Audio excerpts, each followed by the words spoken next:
गाड़ी चलती है, कुत्ते भौंकते हैं और गाड़ी चूं चूं करती चली जाती है। जयंत चौधरी था, है और रहेगा। निर्जीव राष्ट्रीय लोकदल न कभी था, न है, न कभी निर्जीव रहेगा। नमस्कार, स्वागत है आप सभी का हिंदुस्तान 24 पर और मैं आप सबके साथ विपिन चौधरी। समाजवादी पार्टी के राष्ट्रीय प्रवक्ता राजकुमार भाटी ने अपने बागपत दौरे पर आरएलडी को लेकर एक बयान दिया है, जिसको लेकर बड़ी चर्चाएं हैं। राजकुमार भाटी ने आरएलडी को लेकर कहा है कि आरएलडी को अब कौन पूछ रहा है, और उन्होंने जयंत चौधरी को लेकर कहा है कि वो तो कहते हैं कि मैं चवन्नी थोड़ा ही हूं जो पलट जाऊंगा। जयंत चौधरी तो 5 पैसे की तरह पलट गए हैं। अब जिस तरीके की बयानबाजी राजकुमार भाटी बागपत में करके गए हैं, तो आरएलडी से जुड़े लोग उनकी बयानबाजी पर क्या सोचते हैं, आज इस बड़े ही महत्वपूर्ण विषय पर बातचीत करने के लिए हमारे साथ चौधरी ऋषिराज राजड़ जी मौजूद हैं, जो आरएलडी के प्रदेश महासचिव भी हैं। चौधरी साहब, बहुत बहुत स्वागत है आपका हिंदुस्तान 24 पर। धन्यवाद विपिन भाई। जिस तरीके का बयान राजकुमार भाटी ने आरएलडी को लेकर दिया है, तो उस पर आप क्या कहेंगे? एक तो मेरी समझ में ये बात नहीं आई राजकुमार भाटी जी को क्या हो गया, इसका कैसा दिमाग है, और हमारे जो समाजवादी के राष्ट्रीय अध्यक्ष हैं उसने इसे कैसे अपना प्रवक्ता बना लिया। इसे तो बेचारे कोई यही तमीज नहीं है, इसे यूं ही पता नहीं तुम कौन हो। उसे तो अपना ही नहीं पता बेचारे को ये कौन है। ये पता नहीं क्या क्या नाम सुना, भगवान श्री राम के बारे में पता नहीं क्या कहता है, जिसे ऐतिहासिक देश में भगवान श्री राम के नाम से जानते हैं, ये उसे भी नहीं मानता। रही जहां तक बात जिस पार्टी में वो है, समाजवादी का पता क्या है? समाजवादी उसे आज तक यह भी जानकारी नहीं। समाजवादी पार्टी राष्ट्रीय लोकदल की एक शाखा है, ये इसी में से निकले हुए हैं सब। ये चौधरी चरण सिंह की बहुत बड़ी पार्टी थी, उसकी विरासत या बटी हुई है। ये समाजवादी में चली गई, जनता पार्टी में चली गई, पता नहीं कहाँ कहाँ या टुकड़ों में बट गई। और जिस नेता के, हमारे राष्ट्रीय नेता के बारे में बात करते हैं, वो चौधरी जयंत सिंह जी के, उसे पता नहीं वो कितनी बड़ी शख्सियत है हमारे देश में। विपिन भाई, जब हमारे राष्ट्रीय अध्यक्ष चौधरी अजीत सिंह जी का स्वर्गवास हुआ, उसके बाद एक वहां से उनकी जिसे 13वीं कहें, रस्म पगड़ी कहें, रस्म पगड़ी हुई थी। और उस रस्म पगड़ी में 36 बिरादरी के जो खाप चौधरी होते हैं, उन्होंने अपनी तरफ से उनको पगड़ी बांधी थी। वो खाली से एक राजनीतिक दल के नेता नहीं, भाई उनकी पार्टी के, अपनी राष्ट्रीय पार्टी के राष्ट्रीय अध्यक्ष हैं, वो इस समाज के भी अध्यक्ष हैं। वो 36 बिरादरी का जो समाज है, जिसे खाप चौधरी कहते हैं, उन्होंने सबने उसको पगड़ी बांधी थी। वो तो वो शख्सियत है। और यूं बता रहा 4 आने 5 पैसे, यूं तो 1 पैसे का बनी, अपने मुंह से 5 पैसे बता रहे हम। 5 पैसे जानता है क्या होते हैं? 5 पंच प्यारे, यूं अपने ही दिमाग से कह रहा, हाँ यूं 5 प्यारों में से एक पंच प्यारा है। तो हमारे राष्ट्रीय अध्यक्ष आदरणीय जयंत चौधरी जी, आप उनका स्पीच भी सुनते होंगे, उनकी कार्यशैली भी देखते होंगे। वो सबको, सर समाज को लेकर, 36 बिरादरी को साथ लेकर, हर धर्म को साथ लेकर आगे चल रहे हैं और काम कर रहे हैं। ऐसा नहीं है कि इनकी ढाल बैठा ठा माइक पर आए और मीडिया के सामने आए, जो समझ में आया कुछ ही बक दिया। तो ये तो बेचारे बुद्धि से पैदल हैं। और मैं तो सलाह देता हूँ उनके राष्ट्रीय अध्यक्ष जी को, एक ऐसे आदमी को तो राष्ट्रीय प्रवक्ता क्या है, उसे तो अपनी पार्टी का मेंबर भी नहीं रखना चाहिए ऐसा आदमी को, जिसे यूं ही पता नहीं तो क्या बोल रहा। इस तरीके की बयानबाजी तो जयंत चौधरी ने की है। उन्होंने कहा था कि मैं चवन्नी थोड़ा ही हूं जो पलट जाऊंगा। जब पलटना था तो फिर इस तरीके की बयानबाजी करने की क्या आवश्यकता थी? आप ये राजनीति है, राजनीति और समाज नीति ये अलग अलग चीज है। हमारे चौधरी साहब को राजनीति भी संभालनी है और समाज नीति भी संभालनी है। उन पर डबल जिम्मेदारी है, डबल जिम्मेदारी को साथ लेकर चल रहे हैं। और हमारा देश का किसान, युवा, दलित, मजदूर, गरीब कैसे आगे बढ़े, हमारा गांव देहात कैसे तरक्की आगे करे। अब आपने देखा होगा कि अब जा हमारे चौधरी चरण सिंह जी ने अपना स्पीच दिया था एक दफा, और उनकी मैनिफेस्टो में था कि देश जब तरक्की करेगा जब देहात तरक्की करेगा, गांव तरक्की करेंगे, कुटीर उद्योग तरक्की करेंगे। आज उन्हीं नीतियों को हमारे आदरणीय राष्ट्रीय अध्यक्ष चौधरी जयंत सिंह जी ने हमारे आदरणीय प्रधानमंत्री नरेंद्र मोदी जी के सामने, देश के प्रधानमंत्री के सामने वो बात रखी और उन्होंने उसको ओके कर दिया कि घर घर ये प्रचार हो जाना चाहिए कि जैसे हमारे यहाँ से पहले था, कुम्हार अपना काम करता था, जुल्हा अपना काम करता था, बढ़ई अपना काम करता था, तो लघु उद्योग को बढ़ावा देने के लिए, स्वदेशी अपनाने के लिए ये चौधरी चरण सिंह की नीति है, जिस पे चौधरी जयंत जी ने काम किया और आदरणीय प्रधानमंत्री जी की उस पर स्वीकृति करवा दी और अब जो उसके मेले लग रहे हैं।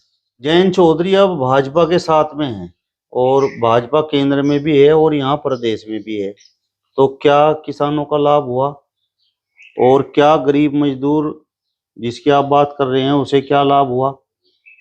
तो विपिन भाई, आप पत्रकार हैं, आपको तो ये सब जानकारी हो जानी चाहिए थी अब तक कि क्या लाभ पहुंचा। अभी मैं बता तो रहा हूं आपको। अब बुनियादी चीज देखिए कि जयंत चौधरी जी क्या कर रहे हैं।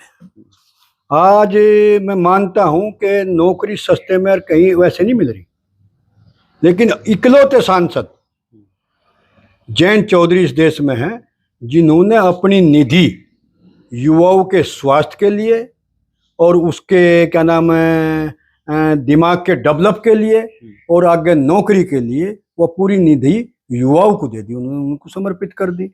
गांव गैल जहाँ जहाँ भी जगह है वहाँ मिनी स्टेडियम, वहाँ ऐसे ऐसे ग्राउंड, कबड्डी का फील्ड, कुश्ती का फील्ड वे बना रहे हैं। इससे हमारे युवा का विकास होगा, हमारे देहात का विकास होगा। आप इसे काम नहीं मान रहे?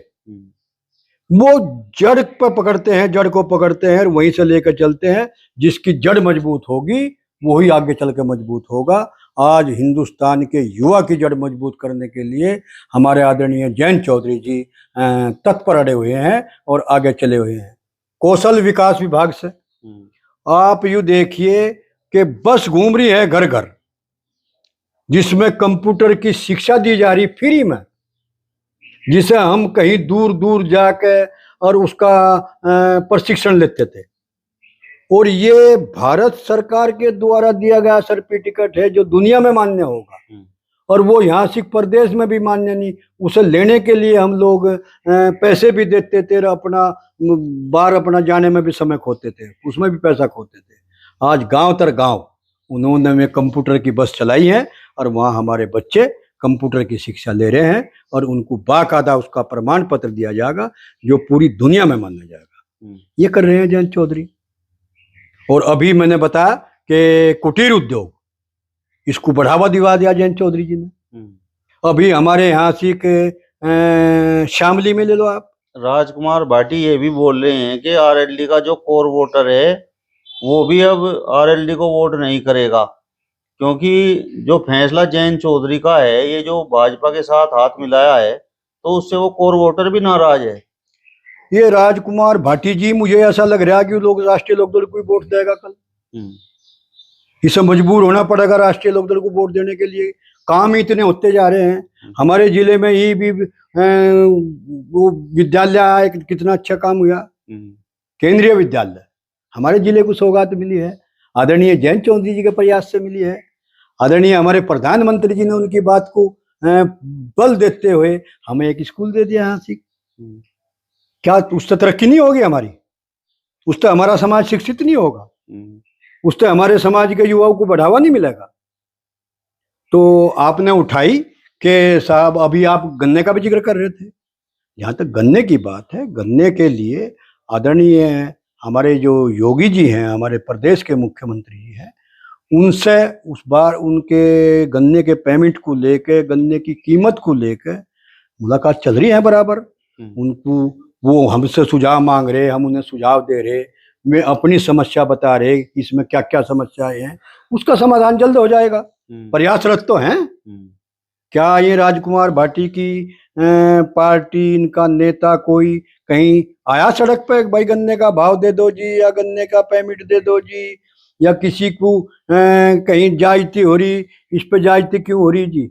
हाँ, हम सरकार में रहते हुए कदम कदम पर आगाह कराते रहते हैं कि यहाँ की ये गड़बड़ हो रही और उसमें सुधार करवाते जा रहे हैं। आरएलडी का वोटर खुश है क्या कि भाई जयंत चौधरी ने भाजपा के साथ हाथ मिला लिया? आरएलडी का वोटर का नेता जयंत चौधरी है। जयंत चौधरी था, है और रहेगा, उसे कोई नहीं हटा सकता।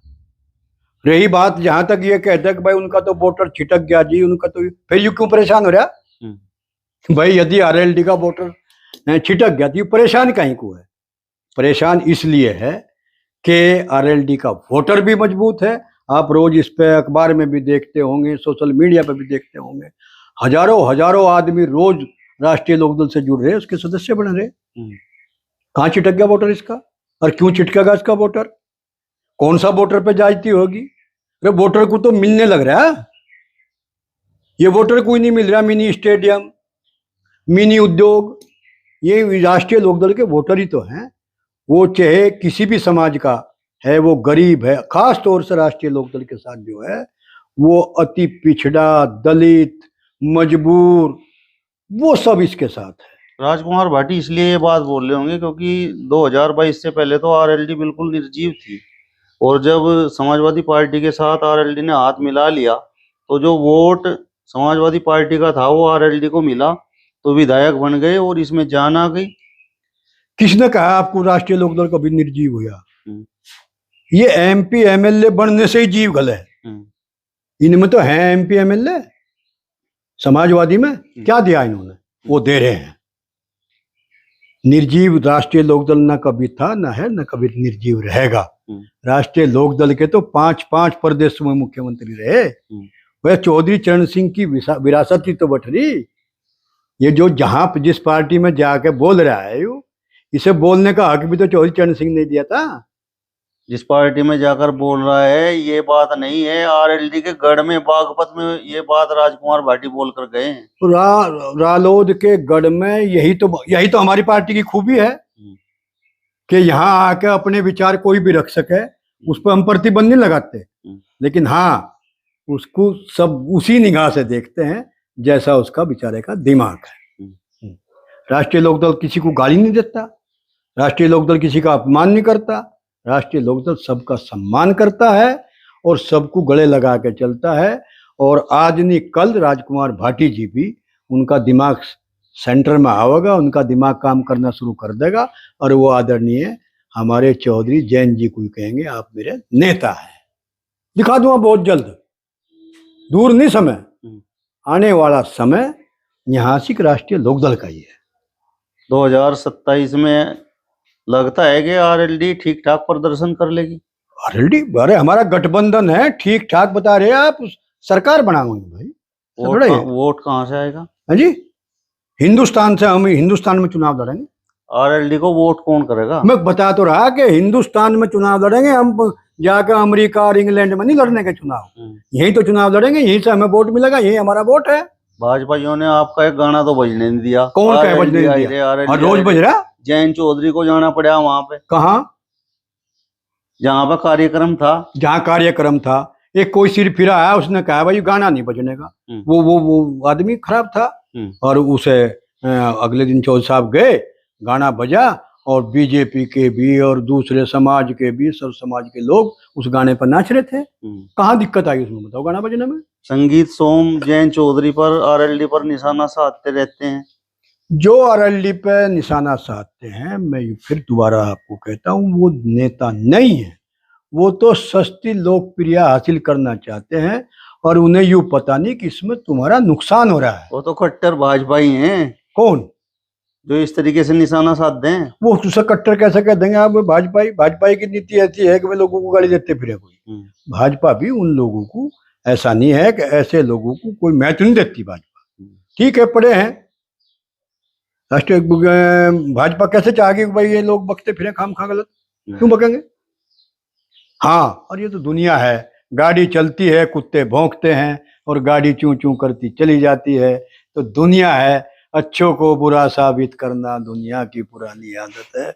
विपिन भाई, हमारे आदरणीय चौधरी जयंत सिंह जी जो हैं वो आगे बढ़ते जा रहे हैं, पीछे कुछ लोग भौंकते जा रहे हैं। ये कारवा है राष्ट्रीय लोकदल का, चौधरी चरण सिंह का ये कारवा है, ये तो ऐसे ही बढ़ता चला जाएगा। एक दिन वो आवेगा कि ये हिंदुस्तान के सर्वप्रथम ऐसे नेता होंगे जो हिंदुस्तान के लोकप्रिय नेता होंगे।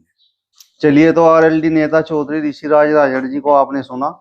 फिलहाल इस वीडियो में बस इतना ही। अगली वीडियो में फिर आपसे मुलाकात होगी। तब तक बने रहिए हिंदुस्तान 24 के साथ। नमस्कार।